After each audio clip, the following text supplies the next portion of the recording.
زیارت وارثہ جو ہے یہ بہت اہم زیارت ہے، اور جو اکثر میں مجلسوں میں کہتا ہوں زیارت وارثہ 3 in 1 ہے۔ یہ زیارت بھی ہے، یعنی مومن کا اپنے آقا کو سلام، یہ کمپلیٹ دعا بھی ہے۔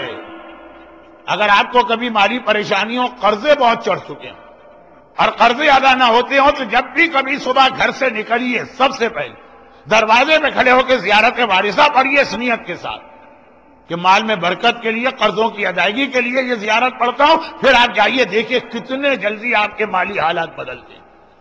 اگر کسی ایسے علاقے میں آپ رہتے ہیں، کراچی کے صاحبان ایمان کو، جب محفل مرتضیٰ کا واقعہ ہوا تھا اس سے کچھ پہلے اور اس کے کچھ بعد جو حالات بہت خراب تھے، تو میں نے کتنی ہی مجلسوں میں یہ عمل بتایا اور عمل کرنے والوں نے مانا بھی کہ اگر کسی علاقے میں حالات ایسے خراب ہو کہ جان کو خطرہ، جب کبھی گھر سے باہر نکلے دروازے پہ اس نیت کے ساتھ زیارت وارثہ پڑھے۔ نیت ضروری کہ یہ میں جان کی یا اپنی اولاد کی جان کی سلامتی کے لیے زیارت پڑھتا ہوں۔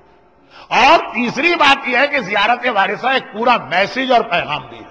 یہ مومن کا سلام بھی ہے اپنے آقا کے لیے، یہ حاجتیں پوری کرنے کی دعا بھی ہے، اور یہ مکمل ایک پیغام بھی ہے زیارت وارثہ۔ اس میں ایک لفظ آتا کہ جب آپ نے تمام شہدائے کربلا کو یاد کیا، اور بہت عجیب لفظ آتا، تو پہلے تو اس سے پہلے والا لفظ بتا دو، کربلا کی مٹی خاک شفا، کربلا سے زیادہ پاک و پاکیزہ مٹی دنیا تو چھوڑیے کائنات میں کہیں پہ نہیں۔ کربلا وہ ہے کہ کہا، یہ روایتوں میں ہے کہ جب فرشتے کربلا کی زیارت کو آتے ہیں، چہلم کے دن خالی 18 ملین مومنین کربلا کی زیارت کو نہیں گئے تھے۔ روایت میں کہ ہر شب جمعہ ملائکہ آسمانی آتے ہیں، جنت میں بیٹھنے والی حوریں فرشتوں سے درخواست کرتی ہیں کہ واپسی میں ذرا سی کربلا کی مٹی لے کے آ جانا، ہمیں جنت میں سب مل رہا ہے لیکن کربلا نہیں مل پا رہی۔ وہ پوری ایک مجلس ہے میری اس حوالے سے، مگر کربلا کی اتنی بڑی خصوصیت و فضیلت ہم اور آپ سمجھتے ہیں آقا حسین کی وجہ سے۔ آقا کا رتبہ تو بہت بلند، علی اکبر کا رتبہ تو بہت بلند، عباس کا رتبہ تو بہت بلند، جو ہر شب جمعہ ہم زیارت پڑھتے ہیں۔